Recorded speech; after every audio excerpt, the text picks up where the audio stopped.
Besides exploiting the iPad's features, you must also consider embracing the iPad's limitations. The key to successful app development is to understand these limitations, live and program within them, and even learn to love them.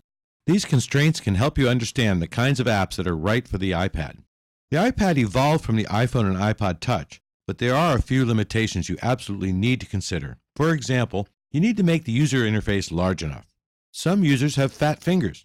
You may think that the iPad's larger display makes that relatively easy to deal with, but keep in mind that you may want to design a multi-user app for the iPad that takes into account multiple fingers, such as Touch Hockey, which is designed for 2 players. User interface elements need to be large enough and spaced far enough apart so that users' fingers can find their way around the interface comfortably. Apple recommends that anything a user has to select or manipulate with a finger be a minimum of 44 by 44 pixels in size. Besides making the user interface large enough, you have to also provide an undo option for immediate actions. Because it's so much easier to make a mistake using fingers, you need to ensure that you implement a robust yet unobtrusive undo mechanism. You don't want to have your users confirm every action. It makes using the app tedious. On the other hand, you don't want your app to let anybody mistakenly delete a page without asking, "Are you sure this is what you really want to do?"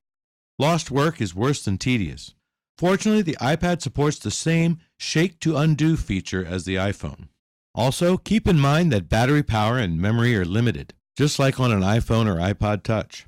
This limitation may or may not be a decisive factor depending on what kind of app you want to create, but smaller apps generally perform better. Although users can switch from one app to another instantly, and apps can continue where a user left off, only one app actually runs at any given time, again, just like an iPhone or iPod Touch. And some apps are capable of running in the background to serve notifications or play music.